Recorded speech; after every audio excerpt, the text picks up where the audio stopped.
पार्वती पति शिव जी की जय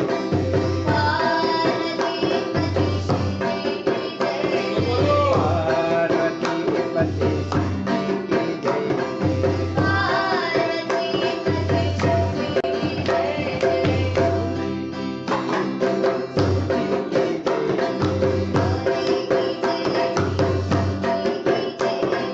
भोले की जय जय शिव जी की जय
ओम स्वस्ति श्री गणेशाय नमः।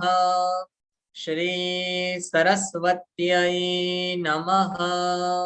वर्णानामर्थसङ्घानां रसानां छन्दसामपि मङ्गलानां च कर्तारौ वन्दे वाणी विनायकौ भवानी शङ्करौ वन्दे श्रद्धा विश्वासरूपिणौ याभ्यां विना न पश्यन्ति सिद्धा स्वान्तस्थमीश्वरम् वन्दे बोधमयं नित्यं गुरुं शङ्कररूपिणम् यमाश्रितो हि वक्रोऽपि चन्द्रः सर्वत्र वन्द्यते सर्वमङ्गलमाङ्गल्ये शिवे सर्वार्थसाधिके शरण्ये त्र्यम्बके गौरी नारायणि नमोऽस्तुते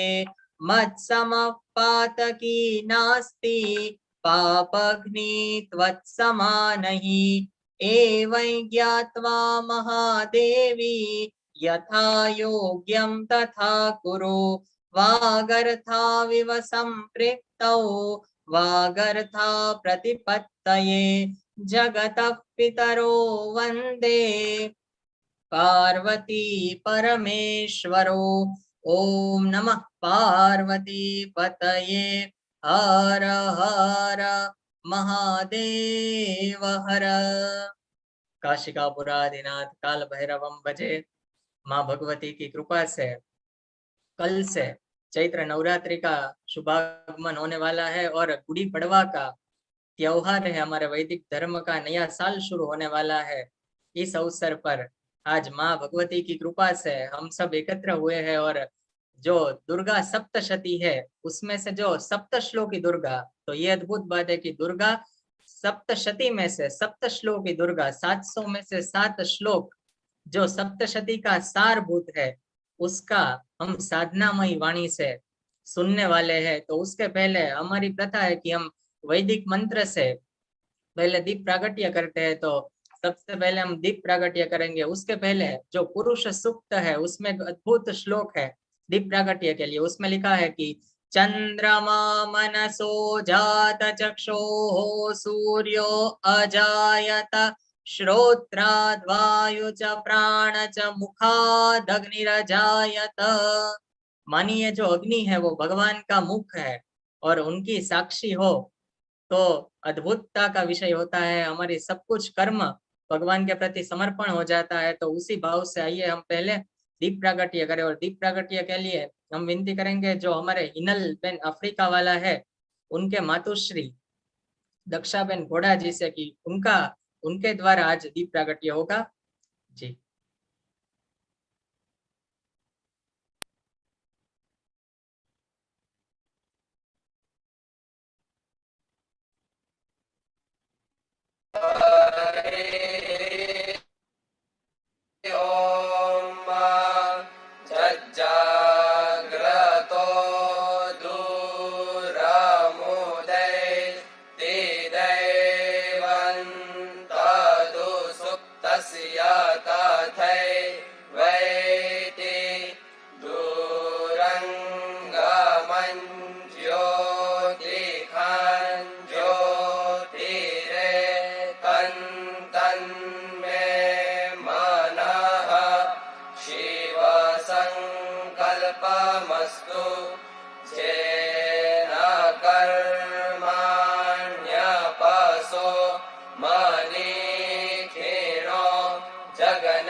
बहुत बहुत धन्यवाद।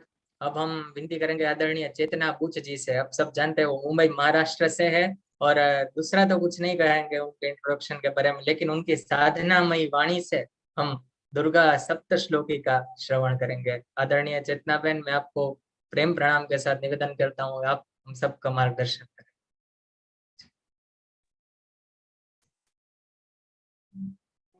आभार वीर भाई आपका, और ईश्वर का आभार कि ऐसी चैत्र नवरात्रि के आगमन के पूर्व माँ को याद करने की संधि मुझे प्राप्त हो रही है। तो पहले मैं वंदना के 2 श्लोक बोलूंगी। विघ्नेश्वराय वरदाय सुरप्रियाय लंबोदराय सकलाय जगद्धिताय नागाननाय श्रुतियज्ञ विभूषिताय गौरीसुताय गणनाथ नमो नमस्ते। गणपति जी को पहले याद करके अब सरस्वती जी की वंदना करते हैं। या कुंदेन्दु तुषार हार धवला या शुभ्रवस्त्रावृता या वीणा वरदंड मंडित करा या श्वेत पद्मासना या ब्रह्माच्युत शंकरा प्रभृतिभिः देवै सदा वंदिता सा मां पातु सरस्वती भगवती निःशेष जाड्यापा निःशेष जाड्यापा। सरस्वती माँ को वंदना। हमारे में जो कुछ अज्ञान का अंधकार है वो माँ दूर करो। हम आपकी प्रार्थना करते हैं, प्रणाम करते हैं। सभी को जय श्री कृष्णा, बड़ों को वंदन। आज हम माँ के इस अद्भुत अलौकिक स्तोत्र के बारे में कुछ जानेंगे। हालांकि मैं कोई बड़ी जानकार व्यक्ति तो नहीं हूँ, लेकिन जो कुछ भी मैंने अल्प जाना है आपके साथ बांटूंगी। तो ये स्तोत्र है सप्तश्लोकी दुर्गा। जैसे ही मीर भाई ने बताया, ये सप्तश्लोकी के 700 श्लोक में से चुने हुए हीरे 7 श्लोक के रूप में है। अब स्तोत्र की शुरुआत जो होती है वो माँ भगवती, पार्वती और महादेव शंकर भगवान के संवाद से शुरू होती है। संवाद किसे कहते हैं? देखो, इनमें से हमको बहुत कुछ जानने जैसा ये दंपति के पास है। उन दोनों में वाद नहीं होता है, विवाद नहीं होता है, संवाद होता है हमेशा। और जगत के कल्याण के लिए, हित के लिए एक दूसरे, कभी शंकर भगवान पार्वती सी माँ से कुछ पूछते हैं कि आप कुछ बताइए, कभी माँ पूछती है भगवान से कि आप कुछ बताइए। तो दोनों में इस तरह से एक मीठा संवाद चलता रहता है।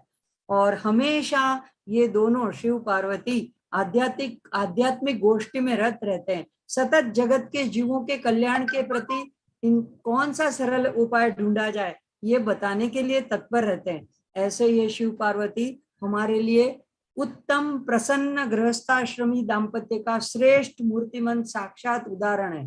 बात अगर राम रक्षा स्तोत्र की हो या सिद्ध कुंजिका स्तोत्र की, या शिव पार्वती, या हो दुर्गा सप्तशती की, या ये सप्तश्लोकी दुर्गा जो आज हम जिसके बारे में जानेंगे, किसी की भी बात हो तो इन दोनों का संवाद उसमें रहता ही रहता है।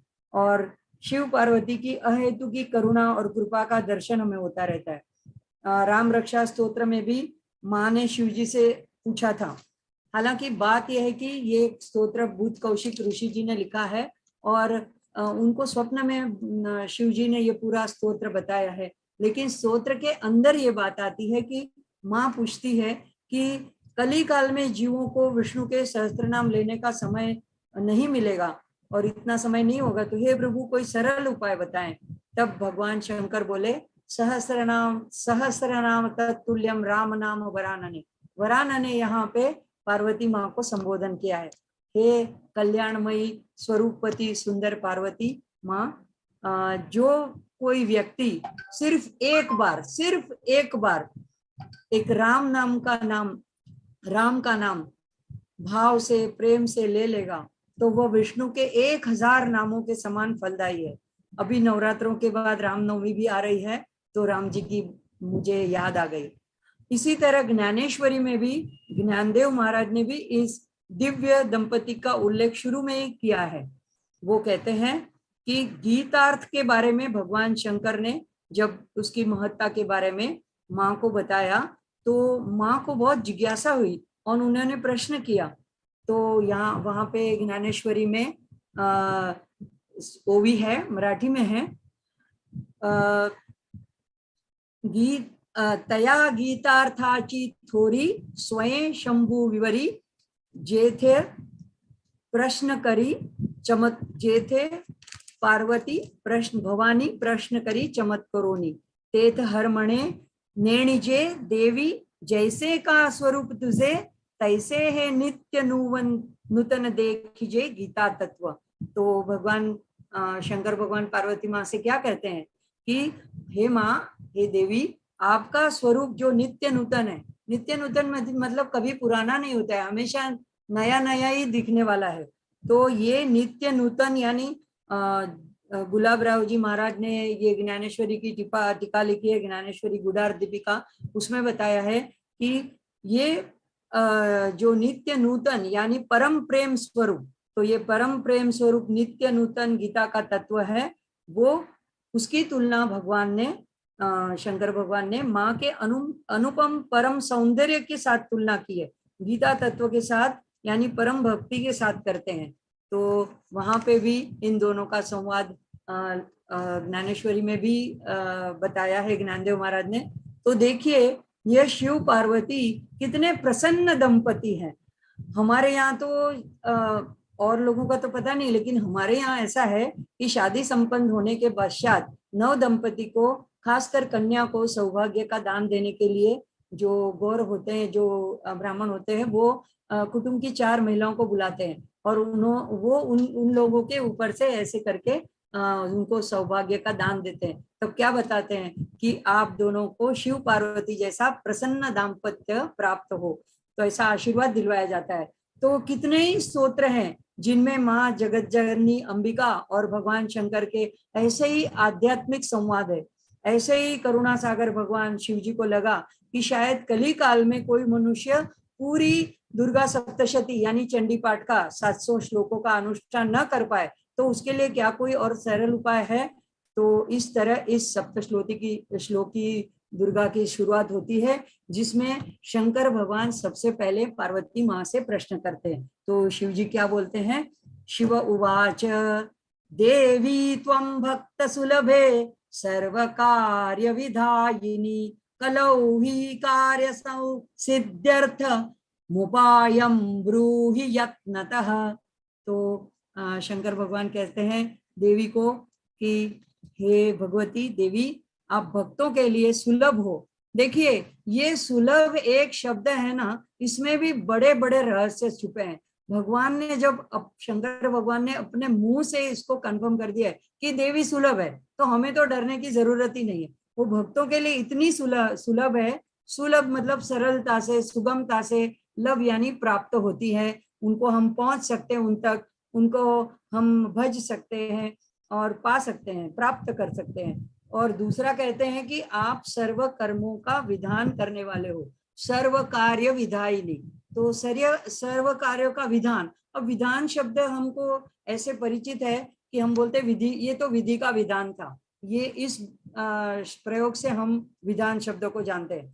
तो विधान को कोई रोक नहीं सकता, और कोई हो ही है वही जो राम रचि राखा, वो करी तुर्क बढ़ावे शाखा, ऐसे तुलसीदास जी भी कहते हैं। तो लेकिन उसके परिणामों से सुखी दुखी होना या ना होना, विधि का विधान चाहे कुछ भी हो, लेकिन सुखी दुखी होना या ना होना ये हमारे बस की बात है। तो यहाँ पे उस जो विवेक विचार की जरूरत पड़ती है सुखी दुखी ना होने में, तो ये विवेक बुद्धि माँ की तरफ से हमको मिलती है। श्लोक में बताया गया है, शंकराचार्य जी ने किया, आद्य शंकराचार्य ने कहा है, आत्मा त्वं गिरिजामति सहचरा प्राणा शरीरम गृहम। तो ये हमारे शरीर में, शरीर रूपी गृह में आत्मा के रूप से शंकर भगवान है, और जो हमारी सुमति है, शुभमति है, वो हमारी गिरिजा है, यानी कि भवानी माँ खुद है। तो हम इस विधान को, हमारे जीवन में जो भी विधान हो कार्य का, तो उसको अगर हम माँ का प्रसाद मानते हैं और प्रसाद के रूप में अगर स्वीकार करते हैं, तो विधान हमेशा कल्याणकारी ही होता है, कल्याण के हेतु ही होता है। और यह श्रद्धा भाव हमारे में होना जरूरी है। हम सच्चे, अगर हम ऐसा भाव रखेंगे तभी हम सच्चे अर्थ में माँ के भक्त कहलाएंगे। तो अब इतनी प्रशंसा के बाद माँ की पहले भगवान प्रशंसा करते हैं कि आप देवी सुलभ हो, आप सर्व कार्य विधायिनी हो। फिर क्या पूछते हैं भगवान हमारे बारे में, हम लोगों के बारे में, कि आगे खास करके कली युग में कामनाओं की सिद्धि के लिए कोई ऐसा उपाय हो तो आप अपने श्री मुख से सम्यक रूप से व्यक्त कीजिए, प्रकट कीजिए, उद्घाटित कीजिए। तो कार्य सिद्ध्यर्थ मुपायम, उपायम वहां पे संधि हुई है, ब्रूहि यत्नतः, माँ आप बताइए। और उसके बाद में हमें किन किन कामनाओं को इस स्तोत्र के पठन से, जप से, अनुष्ठान से सिद्ध करनी है, यह किस पे डिपेंड करता है, किस पे अवलंबित है कि आध्यात्मिक पद पर हमारी प्रगति कितनी हुई है। हम अगर अभी शुरुआत है, अगर हम अभी अभी नन्हे शिशु की तरह माँ की भक्ति करने लगे हैं, तो जगत की भौतिक कामनाओं की पूर्ति के लिए भी हम माँ से निवेदन कर सकते हैं, मांग सकते हैं, उसमें भी कोई गलती नहीं है। श्री रामकृष्ण परमहंस को भी एक बार किसी ने पूछा था, वो दूसरे संप्रदाय के थे, तो उनको बहुत अजीब लगता था कि ये बार बार माँ माँ करते रहते हैं, मंदिर में जाके काली से बात करते हैं, सारी बातें उन्हीं से बताते हैं, पूछते रहते हैं। तो उन्होंने कहा कि आप ये माँ माँ करते हो और उससे मांगते रहते हो, क्या ये ठीक है? क्या वे सब ये कुछ जानती नहीं है? तब उन्होंने क्या जवाब दिया था कि अगर हमें किसी चीज की आवश्यकता हो तो अगर हम अपनी माँ के पास न जाए तो क्या सामने वाले मोहल्ले वाले लोगों के पास जाएं? हम तो अपने माँ से ही पूछेंगे। और हमारा खुद का भी अनुभव है, जब हम छोटे बच्चे रहते हैं तो हम किससे मांगते? कोई दूसरों से कुछ नहीं मांगते, हम अपनी माँ से ही मांगते। और शायद अगर डरते हैं पिताजी से तो माँ ही हमारी सिफारिश पिताजी से कर देती है और हमको चीजें दिलवा देती है। तो मेरा भी यही ख्याल है कि हमारा बालक के नाते पूरा अधिकार है मांगने का, और मांगना हमारा जन्मसिद्ध अधिकार ही है। देखो, देना ना देना, कितना देना, कब देना, ये उनकी मर्जी पे है। अभी आप छोटे बच्चों की एक बात सोचो कि अगर एक छोटा बच्चा है और वो बाजार में माँ के हाथ पकड़ के जाता है तो हजारों चीजों को देखता है, सभी चीज देख के बोलता है माँ ये दिलवा दो, माँ वो दिलवा दो। माँ सुनती रहती है, लेकिन माँ को पता है कि उसके लिए क्या उचित है, तो वही चीज उसको दिलवाती है। अगर उसको बीमार है, सर्दी है, तो उसको आइसक्रीम नहीं दिलवाएगी। और कभी कभी माँ को अपना बजट भी देखना पड़ता है, लेकिन यहाँ तो जगत जननी है, इसको कौन सी कमी है, हम कुछ भी मांग ले उससे। तो ये जगत जननी जो माँ है, उनके हृदय में हमारा हमेशा कल्याण, श्रेय, हित ही रहता है। तो वो हमेशा हमको ऐसा हितकारी जो हो वही देती है, और समय भी वही चुनती है। हम अपना समय का दावा नहीं कर सकते कि अभी दे दो, तुरंत दे दो। तो इसके बारे में भी मुझे एक छोटी सी स्टोरी याद आती है। देखिए, एक गांव में एक ब्राह्मण रहता था और बेचारा इतना निर्धन था कि वो दारिद्र्य की वजह से उसकी शादी भी नहीं हो पाती थी। तो एक बार उसने सोचा कि किसी से मैं कुछ उपाय पूछूं, तो किसी बड़े गुरु के पास गया। उन्होंने कहा ठीक है, तुम अपना इस तरह से महालक्ष्मी माँ का जप करो, अनुष्ठान करो, ऐसे व्रत रखो। सारा उसने समझ लिया और जैसा उन्होंने बताया था वैसा ही उसने उस ब्राह्मण ने किया। ऐसे करते करते 3 साल बीत गए, लेकिन फिर भी उसकी परिस्थिति में कोई फर्क नहीं पड़ा। ना उसकी दारिद्रता गई, ना उसकी शादी हुई, ना उनको माँ प्रकट हुई, ना उसे कोई वरदान मिला। तो वो बहुत खिन्न हुआ। दुखी मन से उसने सोचा कि ये सारा बेकार है, संसार ही नश्वर है। ऐसे करके वो सब कुछ छोड़ छाड़ करके वन की ओर चल पड़ा। वहां जाकर के अब जब उसको कुछ नहीं करना था, ना तप करना था, ना व्रत करना था, ना जप करना था, तो शांति से एक पेड़ के नीचे बैठ गया और उसकी समाधि लग गई। वो शांत, अब निर्विचार हो गया, अब कुछ मांगना भी नहीं रहा, कुछ करना भी नहीं रहा। तो ऐसे में कुछ काल बीत जाने के बाद में माँ प्रसन्न हुई और माँ ने प्रकट होकर के उससे कहा, बेटा आंखें खोलो, मैं तुम पे प्रसन्न हो गई हूँ, मांगो, क्या वर मांगते हो। तो ब्राह्मण बड़ा आश्चर्यचकित हुआ। अरे, उसने आंखें खोली, देखता तो क्या है, सामने साक्षात जगदम्बा महालक्ष्मी माँ प्रकट है और वो पूछ रही है। लेकिन उसके मन में खिन्नता थी, तो वो थोड़ा चिढ़ा हुआ भी था, क्योंकि उसका व्रत जब वो कर रहा था तब तो माँ प्रकट नहीं हुई। तो उसने कहा, अब आए हो आप, मुझे कुछ नहीं चाहिए आपसे, आप चले जाओ। तो माँ थोड़ी सी ऐसे कटाक्ष हास्य करके लौटने लगी। जैसे ही माँ लौटने लगी उसको लगा लेकिन ये बात तो ठीक है कि मैंने जाने को कहा माँ को, लेकिन माँ हंसी क्यों? तो उसने फिर से रोका। अच्छा अच्छा ठहरो माँ, पहले ये मेरे 2 प्रश्नों के जवाब देती जाओ। जब मैंने आपका इतना व्रत किया 3 साल, तो क्या मेरी कोई चूक थी, उसमें कोई भूल थी, कोई क्षति थी? तो तब आप नहीं प्रसन्न हुई, और अब जब मुझे कुछ नहीं चाहिए तब आप आके खड़ी रह गई। तो माँ ने कहा बेटा, आपके व्रत में कोई कमी नहीं थी, आपके जप में या आपके अनुष्ठान में कोई चूक नहीं थी, आपका वरदान तो उसी समय ड्यू था, लेकिन तुम्हारे ऊपर अहेतु की कृपा करने के लिए ही मैंने वो रोक रखा था। तो देखो यहाँ पे स्टोरी तो खत्म हो जाती है। अब हमको ये सोचना है कि माँ ने क्यों रोक रखा था। तो माँ ये नहीं चाहती थी कि अगर उसी वक्त उसको ये वरदान दे दे तो ज्यादा से ज्यादा क्या होता, वो मांग लेता, धन मांग लेता, पत्नी मांग लेता, और फिर बच्चे हो जाते, शादी हो जाती, बच्चे हो जाते, तो उसी जन्म मरण के फेरे में चक्कर में पड़ा रहता, तो उसका कोई मोक्ष के प्रति वो नहीं जा सकता था। लेकिन माँ चाहती थी कि अहेतु की कृपा करके उसके मन में से सारी इच्छाओं का, कामनाओं का ही नाश कर दे। तो ये विरक्ति माँ चाहती थी, इसीलिए माँ ने वो वरदान रोक रखा था। तो आप लोग भी ये जरूर भरोसा रखिए, श्रद्धा रखिए कि कभी कभी हमारी प्रार्थना माँ तुरंत नहीं सुनती है, ऐसा हमें लगता है, तो हम उसको टाइम बाउंड ना करें कि माँ अभी दे दो, तुरंत दे दो, ऐसा ही दे दो, ऐसा मत दो, ऐसा हम कभी ना करें माँ के साथ। तो अब इसके बाद देवी ने क्या कहा, तो देव्युवाच शृणु देव प्रवक्ष्यामि कलौ सर्वेष्ट साधनम मया तवैव स्नेहेन व्यंबा स्तुति प्रकाश्यते। तो माँ क्या कहती है, शृणु देव, हे भगवान शंकर सुनिए, मैं आपको बताती हूँ, प्रवक्ष्यामि कलौ, कली में सर्वेष्ट साधनम।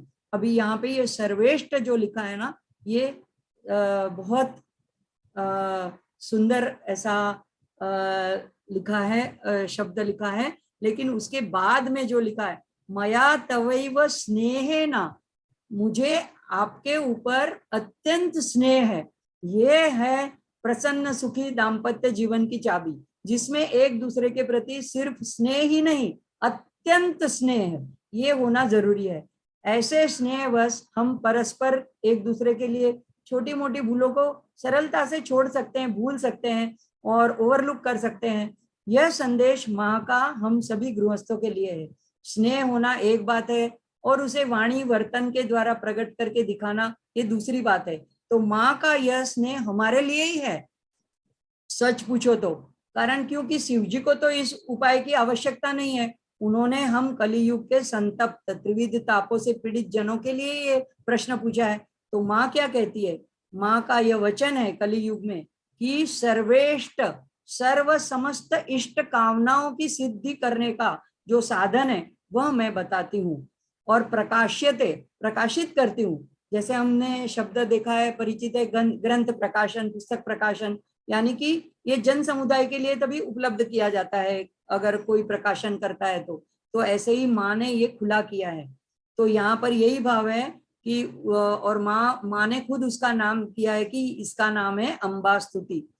तो इसके माँ के दिया हुआ नाम है अम्बा स्तुति, लेकिन इसमें 7 श्लोक कहे गए हैं जो सप्तशती चंडी पाठ से चुने हुए हैं, तो इसके लिए इसका नाम, कॉमन जो नाम है वो सप्तशती दुर्गा है। अब आता है विनियोग। ओम अस्य श्री दुर्गा सप्तश्लोकी स्तोत्र मंत्रस्य नारायण ऋषि अनुष्टुप छंदः श्री महाकाली महालक्ष्मी महासरस्वत्यो देवताः श्री दुर्गा प्रीत्यर्थ सप्तश्लोकी दुर्गा पाठे विनियोगः। तो ये विनियोग शब्द का क्या अर्थ होता है, तो ये एक प्रकार का संकल्प है, और इसमें से हमें पता चलता है कि इस जो विनियोग यानी जिसके लिए किया गया है इसका कर्तव्य क्या है, यानी कि किस कार्य के हेतु के लिए ये बनाया गया है, इसकी उत्पत्ति हुई है, इस स्तोत्र की उत्पत्ति रचना किस कार्य की सिद्धि के लिए की गई है, हम अपनी किन किन मनोकामनाओं के हेतु इसका प्रयोग कर सकते हैं, उपयोग कर सकते हैं। लेकिन ये प्रयोग उपयोग थोड़े छोटे शब्द हैं, योग्य शब्द तो ये है कि विनियोग कर सकते हैं। तो इसमें सामान्य रूप से क्या होता है, हम अपने राइट हैंड में, दाहिने हाथ में एक अंजलि पानी की लेते हैं और ये विनियोग पढ़ते हैं, यानी कि संकल्प करते हैं और किसी पात्र में उस पानी को छोड़ देते हैं या तो पृथ्वी पर छोड़ देते हैं। अगर ये ऐसा करना जरूरी भी नहीं है, सिर्फ हम मुंह से भी पाठ कर सकते हैं। अगर अंजलि ना दे तो भी कोई बात नहीं है, तो ऐसे सिर्फ बोलकर भी हम विनियोग कर सकते हैं। अब इसमें खास बात यह है कि ये विनियोग जो माँ ने बताया है उसका हेतु क्या है, तो दुर्गा प्रीत्यर्थ, हम माँ की प्रीति चाहते हैं इसलिए हम ये विनियोग कर रहे हैं। ये बड़ा अद्भुत इसका विनियोग है। हम और किसी चीज की अपेक्षा नहीं कर रहे हैं, माँ का प्रेम जो हमें प्राप्त हो जाए तो फिर कुछ मांगना बाकी ही रहता ही नहीं है। क्योंकि भौतिक जगत में हम देखते हैं व्यवहार करते समय, अगर जिनको हम शुद्ध प्रेम कहते हैं, अगर एक दूसरे से ऐसा शुद्ध प्रेम है तो वो अपने प्रिय पात्र के लिए कुछ भी कर देता है, जो मांगे वो दे देता है। मुझे एक बात याद आती है कृष्ण चरित्र से, भागवत से। वहां पे श्री कृष्ण ने लीला करके क्या किया कि एक बार अपनी बीमारी का नाटक किया।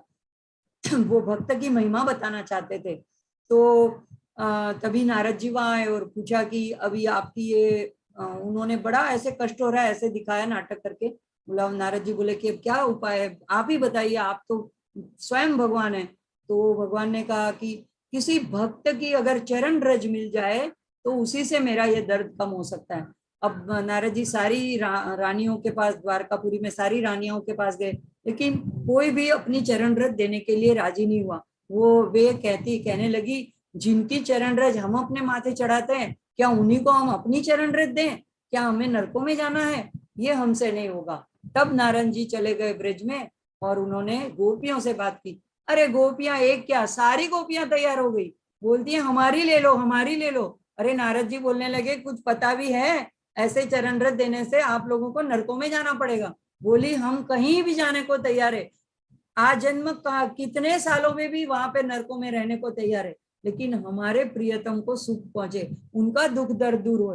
तो ये है कि प्रेम की खातिर कुछ भी कर सकते हैं कोई। तो अगर हमको भी ऐसा ही निर्व्याज प्रेम माँ का संपादन करना है, माँ की प्रीति प्राप्त करनी है, तो इसीलिए हमको ये स्तोत्र का पाठ जप अनुष्ठान करना है।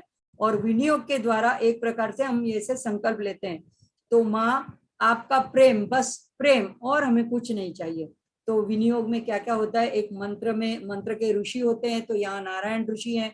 मंत्र का छंद होता है, किस लय में गाना होता है, तो यहाँ पे ज्यादातर श्लोक अनुष्टुप छंद में है। और प्रधान देवता होते हैं, किन की आराधना हम कर रहे हैं, तो यहाँ त्रिगुणात्मिका दुर्गा देवी की हम आराधना कर रहे हैं। तो त्रिगुणात्मिका में तीनों स्वरूप की आराधना एक ही स्तोत्र में आ जाती है, श्री महाकाली, श्री महालक्ष्मी और श्री महासरस्वती। तो इन माँ की प्रीति के लिए हम ये विनियोग कर रहे हैं। अब माँ के 3 चरित्र हैं, तो 7 श्लोक में से जो पहला श्लोक है वो प्रथम चरित्र के प्रथम अध्याय से लिया गया। प्रथम अध्याय प्रथम चरित्र बताता है। तो अभी हम श्लोक पढ़ें पहला वाला। ओम ज्ञानी नाम अपि चेतांसि देवी भगवती सा बलादाकृष्य मोहाय महामाया प्रयच्छति। तो देवी बताती है कि ये 7 श्लोक है। तो इसमें ये जो पहला श्लोक है वो ये श्लोक कब, इसका अर्थ क्या है, हे माँ दुर्गा, सिर्फ भगवती हे भगवती महामाया देवी, ज्ञानियों के भी चित्त को बलपूर्वक आकृष्ट करके, खींच करके आप मोह में डाल देती है। तो ये श्लोक जो है ये सुमेधा ऋषि, राजा सूरत और समाधि वैश्य से कहते हैं, क्योंकि उन दोनों जने मोहग्रस्त हुए थे और सुमेधा ऋषि की शरणागत में आए थे। उनको बड़ा आश्चर्य लगता था कि हम समझदार है, बुद्धिमान है, फिर भी हम क्यों मोह में लिपटे हुए हैं। तब ऋषि उनको बताते हैं कि आपको मोह हुआ, इसमें कोई बड़ी बात नहीं, आश्चर्य की बात नहीं, ये सब तो महामाया श्री महाकाली जो तमस की अधिष्ठात्री है, वह योग माया का प्रभाव है, जो बड़े बड़े ज्ञानियों के चित्त को भी अपने प्रभाव से खींच लेती है। तो फिर हम तो किस खेत की मूली हैं, तो हम अज्ञानी अल्पमति को तो गिनती ही नहीं है। और इसी से बचने के लिए, ये मोह माया के प्रभाव से बचने के लिए हमें उनकी शरण लेना है। तो ये पहला श्लोक है। अब दूसरा श्लोक है, दुर्गे स्मृता हरसि भीतिमशेष जंतो स्वस्थे स्मृता मतिमतीव शुभां ददासि दारिद्र्य दुःख भयहारिणि का त्वदन्या सर्वोपकार करणाय सदाद्र चित्ता। ये श्लोक जो है मध्यम चरित्र से लिया गया है। वहां पे देव इंद्र आदि देवगण जब माँ ने महिषासुर का वध कर दिया तो उसके बाद में आभारवश होकर के, उपकारवश होकर के माँ की स्तुति गान करते हैं, माँ की महिमा का गान करते हैं। उसमें ये श्लोक आता है। अब देखें कि इसमें कौन से रहस्य छुपे हुए हैं। तो इसमें इसका सरल अर्थ तो ये है कि हे माँ दुर्गा, सिर्फ स्मरण मात्र से आप सभी प्राणियों के भय को हर लेते हो और स्वस्थ मनुष्यों द्वारा चिंतन करने से आप उन्हें परम कल्याणकारी बुद्धि प्रदान करते हो। दुख, दारिद्र्य और भय को हरने वाली हे देवी माँ, आपके सिवा और दूसरा कौन है जो सभी प्राणियों पर उपकार करने सदैव तत्पर हो और जिनका चित्त सदा दया से आर्द्र हो। यानी कि ऐसा जगत में माँ के सिवा अन्य कोई नहीं है। तो महिषासुर के वध के बाद जब ये गान करते हैं देवगण, तो इसमें प्रथम शब्द है दुर्गे स्मृता। स्मृता यानी अरे सिर्फ स्मरण मात्र से, आगे कुछ करना ही नहीं है, सिर्फ स्मरण करना है माँ को। और अशेष जंतु, सभी प्राणियों के लिए। यहाँ ऐसा नहीं कहा है कि सिर्फ पुण्यशाली को या पढ़े लिखे को या विद्वान को या ज्ञानी को या ब्राह्मण को, नहीं, सभी प्राणियों के भय को हर लेते हो आप स्मरण मात्र से। और इनसे हमसे जब नवरात्रि में अगर कुछ भी ना बन पाए, कुछ भी ना कर सके अगर हम, तो हमने खाते पीते चलते फिरते उठते बैठते बस माँ माँ माँ ऐसे सतत स्मरण रखना है। इससे सारी दिन भर की सभी क्रिया पूजा ही बन जाएगी। क्योंकि श्लोक ही है ना, शंकराचार्य जी ने कहा, आत्मा त्वं गिरिजामति सहचरा प्राणा शरीरम गृहम पूजाते विषयोपभोग रचना निद्रा समाधि स्थिति यद्यत् कर्म करोमि तत्तदखिलम शंभो तवाराधनम। तो यद्यत् कर्म, सब जो कर्म करते हैं अगर माँ के स्मरण करते करते करते हैं तो वो पूजा ही बन जाती है, आराधना ही बन जाती है। और शिव शक्ति अलग नहीं है। यहाँ पे शंभो तवाराधनम मैंने कहा तो आप ये नहीं समझना कि शिव और शक्ति अलग है। शिवलिंग में जो शिवलिंग है जिसके अभिषेक अर्चना करते हैं वो शिव का प्रतीक है, और नीचे जो थड़ा है जो अधिष्ठान है वो माँ का प्रतीक है। तो शिव की पूजा में माँ की पूजा समाविष्ट है। और अब दूसरा क्या कहते हैं कि आप चिंतन करने वालों को, कैसे चिंतन करने वालों को, जो स्व में स्थित है, स्वस्थ, यह शब्द वहां पे लिखा हुआ है, स्वस्थ है। तो स्वस्थ में जो स्थित है, अभी जिनका स्वभाव, जो अपने स्वभाव में आत्मा में स्थित है। हमारा फोकस और ध्यान जब हमारा शरीर पर होता है, यानी कि हम जब कहते हैं कि मुझे दर्द हो रहा है, मुझे सर दर्द हो रहा है, मुझे पैर दर्द हो रहा है, तो तब हम कब कैसे होते हैं, शरीरस्थ होते हैं। अगर हमें अलग अलग क्रिया कर्म करते वक्त संकल्प विकल्प उठते हैं, अगर हम अनुकूल प्रतिकूलता सामने आने पर सुखी दुखी होते हैं, तो तब हम मनस्थ होते हैं, मतलब हम मन में स्थित होते हैं। और कोई समस्या को सुलझाते वक्त, किसी निर्णय पे आने वक्त, निश्चय करते वक्त हम बुद्धिस्थ होते हैं। पर यहाँ पे क्या शब्द दिया है, स्व में स्थित। स्व में स्थित लोगों की बात है। तो स्वस्थ, ये निरोगी का पर्यायी शब्द नहीं है। निरोगी यानी एब्सेंस ऑफ डिजीज। तो निरोगी मनुष्य स्वस्थ हो ये जरूरी नहीं है, वो निरोगी हो सकता है लेकिन वो भोगों में भी स्थित हो सकता है। तो यहाँ पे हमको गीता के 10वें अध्याय की भी याद आती है, जहाँ पे कृष्ण परमात्मा ने कहा कि बुद्धि योगम ददाम्यहम। ऐसे ही यहाँ पे माँ भी कहती है कि ऐसे स्वस्थ व्यक्ति को जो सतत चिंतन करता है तो मैं उसे परम कल्याणकारी बुद्धि प्रदान करती हूँ। अभी तीसरा क्या कहते हैं कि आप दुख, दरिद्रता और भय को हर लेते हो। दुख, दारिद्र्य, भयहारिणी। तो माँ का प्रेम मिल जाने के बाद सच पूछो ना तो दुख रहता ही नहीं। और प्रेम से परिपूर्ण व्यक्ति को कोई भी अपेक्षा, मांग, कामना, इच्छा रहती ही नहीं। फिर भी अगर कोई चाहे तो आप उन्हें धन, वैभव, संपत्ति, भोग सब कुछ प्रदान करते हो। अब भय किस बात का होता है? एक तो हमको वस्तु का भय होता है, व्यक्ति की तरफ से होता है या परिस्थिति की तरफ से होता है। तो इसमें हम आसक्त होने के कारण उसके वियोग से, चोरी हो जाने से, गुम हो जाने से, नाश हो जाने से, क्षय हो जाने से हमको भय लगता है। और मृत्यु का तो भय सभी को लगता है। तो माँ यहाँ पे कहती है वो, क्योंकि वो योग क्षेम वहन करने वाली है, तो अप्राप्त वस्तु जो होती है, जिसकी इच्छा अगर हमें है तो उसका माँ हमें प्रदान करती है। साधना में भी हमको अनुकूलता प्रदान करती है। और प्राप्त वस्तु यानी अनुकूल परिस्थिति आ भी गई है, साधना कर रहे हैं, तो उसमें स्थैर्य रखती है। तो प्राप्त वस्तु का रक्षण करती है, क्षेम करती है। तो हमें क्या मांगना चाहिए माँ से? हमें उस विवेक को मांगना चाहिए और कल्याणकारी बुद्धि को मांगना चाहिए, और उसके द्वारा ही हमें माँ फिर हमारा रक्षण करती है और भय हर लेती है। तो चौथा क्या कहते हैं कि माँ दयाद्र सदार्द्र चित्ता। तो माँ का दया से आर्द्र करुणायुक्त चित्त सदा सर्वदा हमारे पर उपकार करने के लिए तैयार है। हमें सिर्फ क्या करना है? हमारे पात्र को हमें सीधा करना है, उल्टा करना है। हमारा पात्र अगर उल्टा हुआ और कृपा की वृष्टि बरस रही है तो भी हम उससे अछूते रह जाते हैं। जैसे सूर्य उगा है और हम अपनी खिड़कियां, दरवाजे सब बंद कर लें तो प्रकाश हम तक नहीं पहुंच सकता है, तो उसमें सूर्य का दोष नहीं है। इसी तरह हमको जगत से विमुख होकर के, संसार से विमुख होकर के कार्य हमें अपना पूरा करना है, स्वधर्म निभाना है, लेकिन आसक्ति नहीं रखनी है। सन्मुख हमें होना है माँ के। तो माँ के सन्मुख जब जो कोई हो जाता है तो उसको माँ सदाद्र चित्ता हमेशा उसके साथ रहती है, उसके सारे दुख दर्द को दूर करती है। अब तीसरा श्लोक देखेंगे।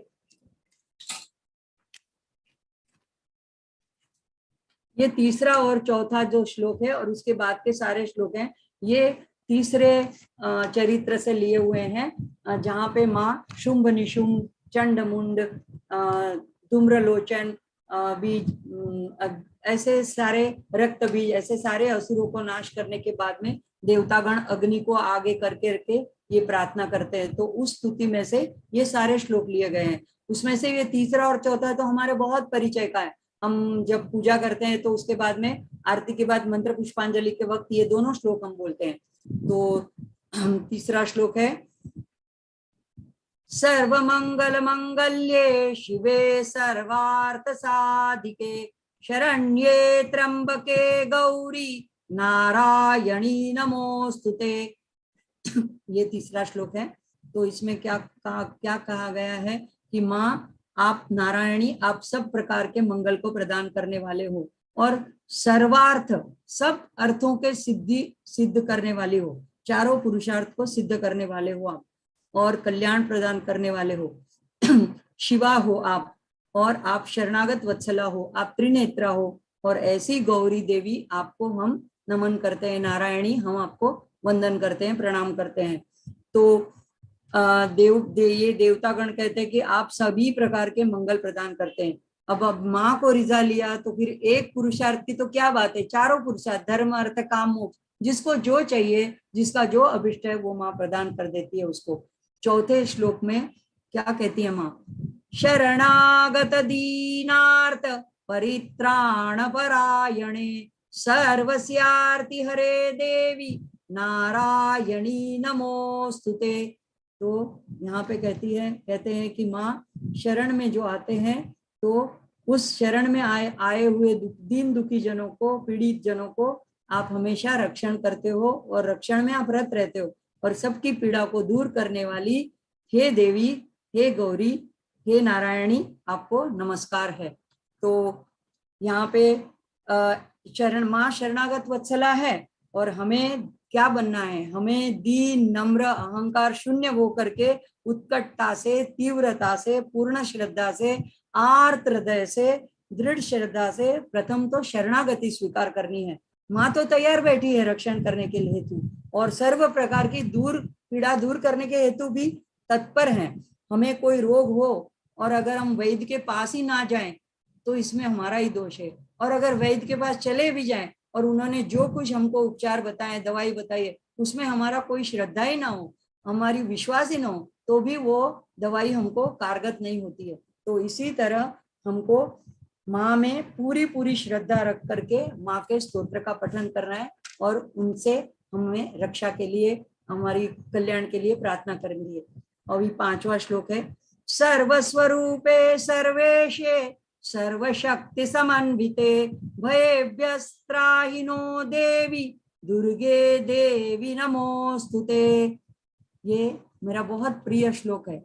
सर्वस्वरूपा यानी सर्व की ईश्वरी तथा सर्व प्रकार की शक्तियों से संपन्न हे दिव्य रूपा देवी दुर्गा, आप हमारी तमाम भय से रक्षा कीजिए, आपको नमस्कार है। तो यहाँ पे सर्वस्वरूपा यह जो शब्द है, यह अध्याय 5 के श्री सूक्त की याद दिलाता है। माँ को शक्रादय स्तुति में वचन दिया था माँ ने देवगणों को कि आप जब जब भी मुझे याद करोगे, आपको जब जब भी पीड़ा आएगी, शत्रुओं का आपके ऊपर हमला होगा, तो मैं आपकी पीड़ा हरने के लिए, शत्रु का नाश करने के लिए तुरंत उपस्थित होंगी। तो इसी वचन को याद करके शुंभ निजम से त्रस्त होकर देवतागण माँ की स्तुति करते हैं और उसमें इसका पूरा अर्थ हमें प्राप्त होता है, सर्वस्वरूपा इस शब्द का। तो वहां पे देवतागण क्या कहते हैं, माँ के अलग अलग नाम से नमस्कार करते हैं। ऐसे अलग अलग नाम स्वरूपधारी भी आप ही हो दुर्गा देवी। तो अगर हमारे कुल की देवी का नाम अलग है, हम सबके कुल के एक एक देवी होती है, तो ऐसा मत समझिए कि ये अलग है, दुर्गा अलग है, पार्वती अलग है, काली अलग है, माँ काली अलग है, महालक्ष्मी अलग है, सब एक ही स्वरूप है, माँ का स्वरूप एक ही स्वरूप है। तो वहां पे 30 अलग अलग नामों से देवगण स्तुति करते हैं।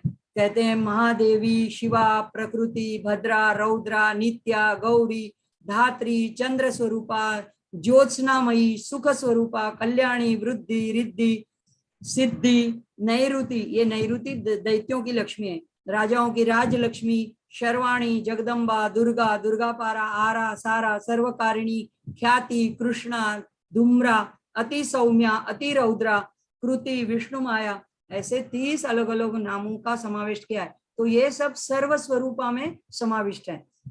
ऐसे ही वहां पे प्राणियों के अलग अलग भावों का भी वर्णन है। तो माँ किन किन भावों से हमारे में प्रकट होती है, तो चेतना रूप, निद्रा रूपेण संस्थिता, क्षुधा रूपेण, छाया रूपेण, शक्ति रूपेण, तृष्णा रूपेण, शांति यानी क्षमा रूपेण, जाति, लज्जा, मर्यादा, मर्यादा ही री, या गीता में भी दैवी संपत्ति में इसका वर्णन किया हुआ है। तो ये दैवी संपत्ति है। शांति, श्रद्धा रूपेण, कांति रूपेण यानी ओज प्रभा, लक्ष्मी रूपेण, वृत्ति रूपेण, स्मृति रूपेण, दया रूपेण, तुष्टि यानी संतोष रूप से, मातृ रूपेण, ये तो हमारा सबका प्रिय ही श्लोक है, या देवी सर्वभूतेषु मातृरूपेण संस्थिता नमस्तस्यै नमस्तस्यै नमस्तस्यै नमो नमः। तो भ्रांति रूप, ऐसे 20 प्रकार से माँ की आराधना वहां पे की गई है। और फिर सभी इंद्रियों की अधिष्ठात्री, तो हमारी 5 कर्मेंद्रिय, 5 ज्ञानेंद्रिय और अपना मन, तो ये 11 रूपों से भी माँ अवस्थित है हमारे में, हमारे स्वरूप के अंदर। इस तरह और माँ का वर्णन किया है कि माँ आप और किस तरह से हो, तो माँ चैतन्य रूप से, चिति रूप से, और कण कण में व्याप्त हो तो व्याप्ति रूप से। तो इस तरह से टोटल 63 रूपों से माँ का वर्णन किया गया है वहां पर। इससे भी ज्यादा और भी सभी रूप, सर्वरूपा मतलब सभी रूपों में आप सभी रूप से, सर्व प्रकार की आप ईश्वरी हो और सर्व प्रकार की शक्तियों से भी संपन्न हो, ऐसी दिव्य रूपा देवी को हम नमन करते हैं। और क्या प्रार्थना करते हैं कि हमारी तमाम भयों से, एक प्रकार से नहीं, अनेक प्रकार, हमें पता भी नहीं, तमाम भयों से रक्षा कीजिए, आपको नमस्कार है। और फिर 6वां श्लोक जो है, यहाँ पे राग चेंज होता है, छंद चेंज होता है, यहाँ पे त्रिष्टुप छंद है। रोगान शेषान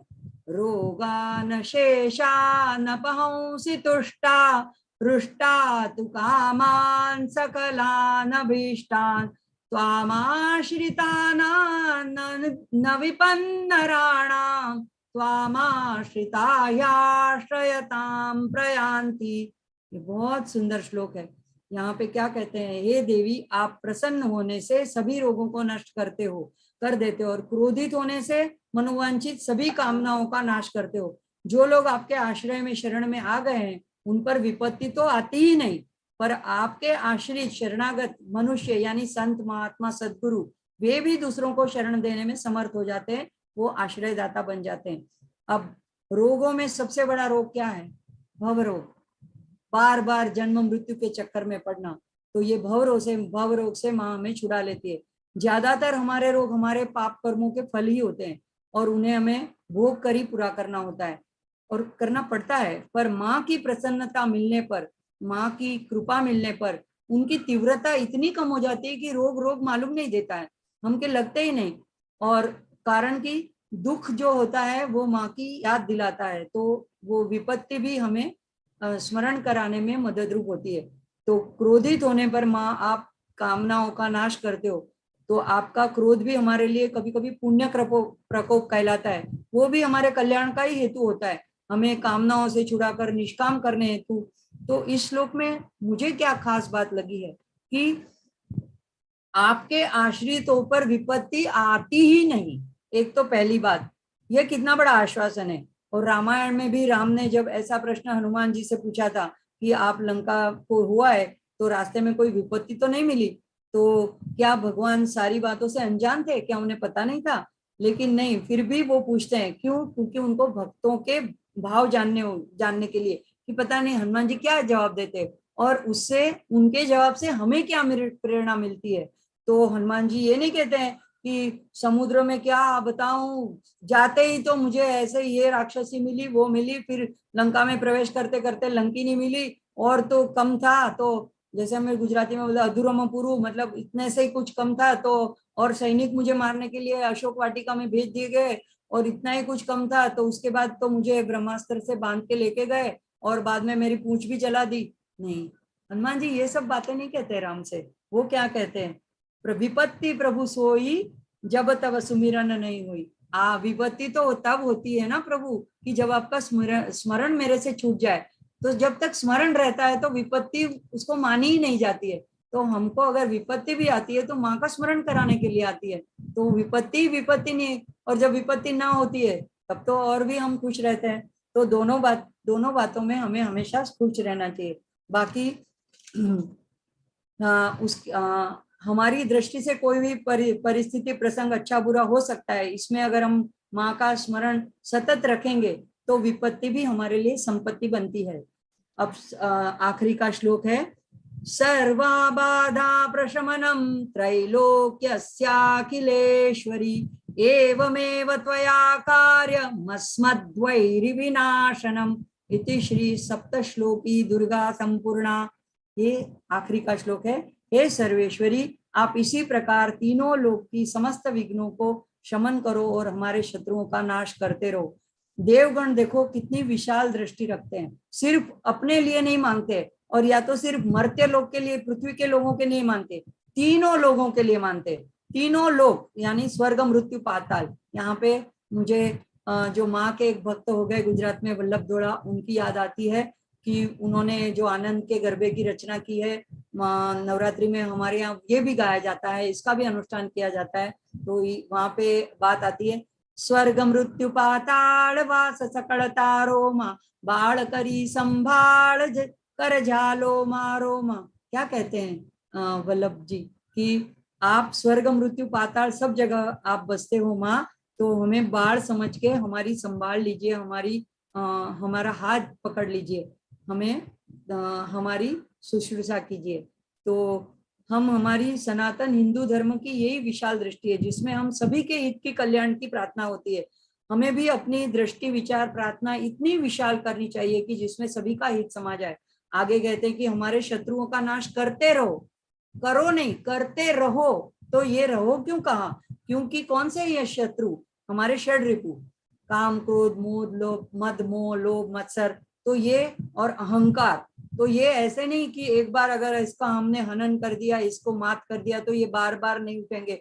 दुर्गा सप्तशती में भी कहते कि बाकी के सब पाताल में चले गए, तो ये हमारे सबकॉन्शियस माइंड में चले जाते हैं और फिर से मौका मिलते ही हमारे पर हमला कर देते हैं। तो बार बार उत्पन्न होते रहते हैं। तभी यह प्रार्थना है कि जब जब यह शत्रु हम पर हमला करे तब तब हे माँ उन शत्रुओं का नाश करते रहो। सभी को आने वाली चैत्री नवरात्रि की बहुत बहुत बधाई। जिनका नया साल है गुड़ी पड़वा की भी शुभेच्छा। और माँ की कृपा बरसती रहे, हम पे तब बरसती रहते जब हम उनके प्रति एक कदम बढ़ा पाते हैं। तो माँ माँ इतना ही सिर्फ प्रेम पूर्वक भाव पूर्वक सच्चे हृदय से पुकारे तो बस इतनी पुकार सुनते ही माँ प्रसन्न उठती है। बालक के मुंह से माँ माँ सुनने को जगत जननी हर पल आतुर रहती है। माँ की दिव्यता का महिमा गान कर पाना हमारे बस की बात नहीं है, यह मैं अच्छी तरह से जानती हूँ। बस लेकिन उन्हीं की इच्छा से उन्हीं के द्वारा जो उन्होंने मुझसे कहलवाया वह सब उन्हीं के चरणों में अर्पण करती हूँ, समर्पित करती हूँ। और जब भी आप अकेले हो और माँ से खूब बातें करो, मुझे तो और कोई आता नहीं लेकिन मैं बातें करती रहती हूँ माँ से। तो माँ आप भी बातें करते रहो माँ से। अपने बचपन के दिन को याद करो जब आप स्कूल में थे या कहीं बाहर से खेल के आते थे तो छोटी छोटी शुल्लक बातें हम अपनी माँ को बताया करते थे और माँ भी बड़े चाव से वो सुनती थी। ऐसा नहीं कि माँ को उसमें इंटरेस्ट था लेकिन फिर भी माँ पूरे ध्यान से सुनती थी हमारी बातें और हमको कह देने से कितना रिलीफ मिलता था। तो ऐसे ही हम माँ को कह देने से निर्भर हो जाते हैं। तो इस नवरात्रि में अगर कुछ भी ना हो सके तो कम से कम माँ से बात किया करें और माँ की कृपा के पात्र बने और सबके ऊपर माँ की कृपा बरसती रहे। यही कहकर मेरा लंबा सा प्रवचन मैं समाप्त करती हूँ। आप लोगों ने ध्यान से सुना इसके लिए सबका धन्यवाद। मीर भाई का धन्यवाद, माँ का धन्यवाद। जय श्री कृष्ण। जय श्री कृष्ण। और आपका बहुत बहुत धन्यवाद। जैसे हमारे यहाँ की भागीरथी गंगा बहती है कि उसमें हम स्नान करें तो हम परम पवित्र हो जाते हैं, तो लेकिन आपके मुख से जो ये माँ भगवती की गंगा बह रही थी, सकल लोक जग पावनी गंगा, ये सब कथा वार्ता है। जो भी हम भगवान का नाम लेते हैं वो एक प्रकार की गंगा ही है जो सकल लोक को पावन करती है। तो उस गंगा में निमज्जन करें, हम परम पवित्रता का अनुभव कर रहे हैं और आपका आशीर्वाद ऐसे ही बना रहे, इसी शुभकामना से आपका बहुत बहुत धन्यवाद। और हम सब जानते हैं कि भगवान का नाम है, माँ भगवती का जो नाम है, तो नाम और नामी दोनों अभेद है। अगर आप भगवान का नाम ले और स्वयं भगवान हो तो उनमें कोई भेद नहीं है। अगर आपके जिह्वा पर भगवान का नाम चल रहा है तो उनमें और भगवान में कोई अंतर नहीं है। तो आइए ऐसे ही माँ दुर्गा के 108 नाम का एक स्तोत्र है, उसको दुर्गा अष्टोत्तर शतनामावली स्तोत्र कहा जाता है, जिनका उपदेश भी भगवान शिव जी ने किया है। उसमें 108 भगवती के नाम है और बहुत ही सरल श्लोक है। तो आइए हम उसका एक बार गायन करें, फिर हम भगवान के श्री चरणों में इसको विराम कर देते। स्क्रीन शेयर कर देते।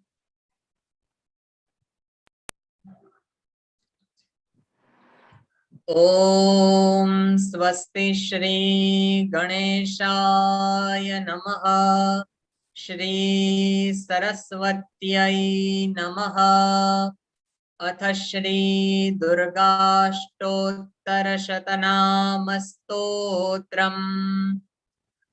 आपकी स्क्रीन पर होगा, आप पढ़ सकते हैं, हमारे साथ गायन कर सकते। ईश्वर उवाच शतनाम प्रवक्ष्यामि शृणुष्व कमलानने, यस्य प्रसादमात्रेण दुर्गा प्रीता भवेत् सती। ओम सती साध्वी भव प्रीता भवानी भवमोचनी, आर्या दुर्गा जया चाद्या त्रिनेत्रा शूलधारिणी, पिनाकधारिणी चित्रा चंडघंटा महातपाः, मनोबुद्धिरहंकारा चित्तरूपा चिताचितिः, सर्वमन्त्रमयी सत्ता सत्यानन्दस्वरूपिणी, अनन्ता भाविनी भाव्या भव्या भव्या सदा गतिः, शाम्भवी देवमाता च चिन्तारत्नप्रिया सदा, सर्वविद्या दक्ष कन्या दक्ष यज्ञ विनाशिनी, अपर्णानेकवर्णा च पाटला पाटलावती पट्टांबर परिधाना कलमंजीररंजिनी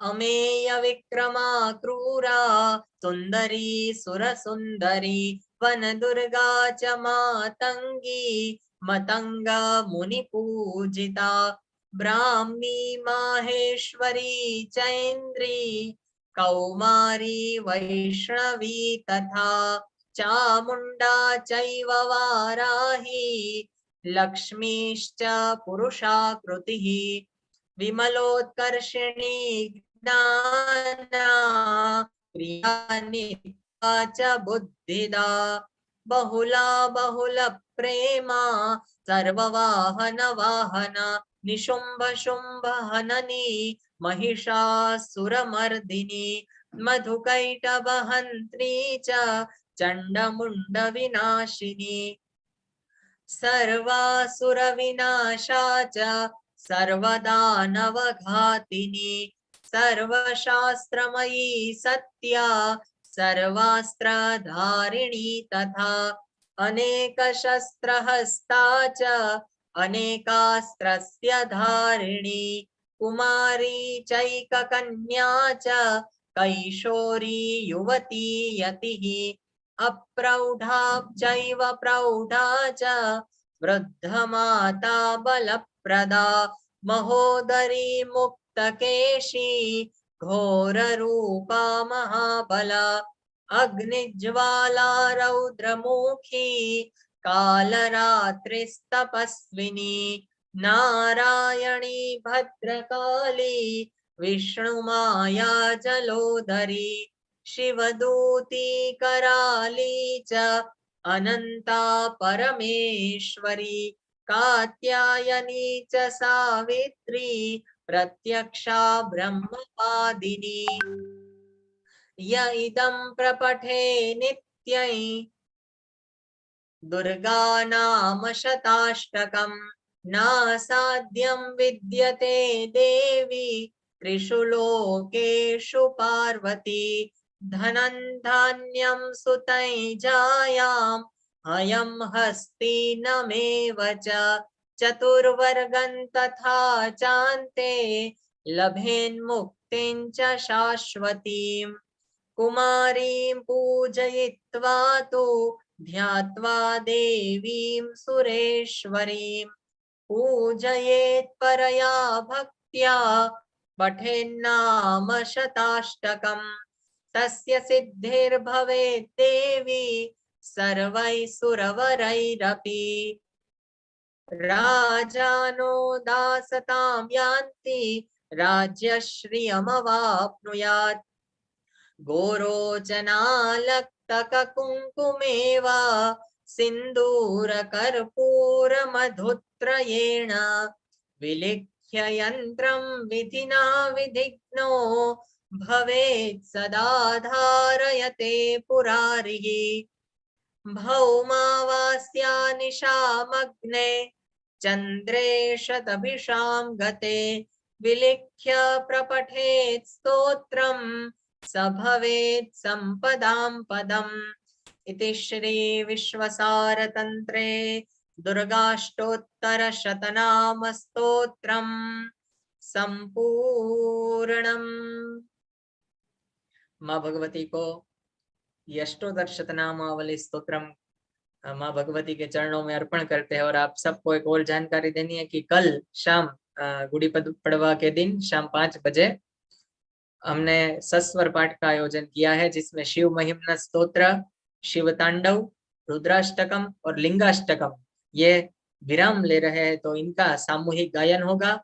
और परसों रविवार को शाम 6 बजे रुद्राष्टकम और लिंगाष्टकम का हम संवाद करेंगे। और आगे नवरात्रि के दिनों में धीरे धीरे 1-2 स्तोत्र जब भी माँ भगवती कृपा करेगी और उनका आदेश होगा तब हम स्तोत्र थोड़े थोड़े लेते रहेंगे माँ भगवती की कृपा से। और रामनवमी के दिन से और उसके आगे के दिन से आप महिषासुर मर्दिनी स्तोत्र के आपके वर्ग भी शुरू हो जाएंगे। तो आप सब बने रहिएगा और माँ भगवती की कृपा प्राप्त करते रहिएगा। इसी भाव से आप सबको प्रणाम और वंदन। आइए भगवान के श्लोक के द्वारा मंत्र पुष्पांजलि अर्पण करें। कर्पूरगौरं करुणावतारं संसारसारं भुजगेन्द्रहारं सदा वसन्तं हृदयारविन्दे भवं भवानी सहितं नमामि।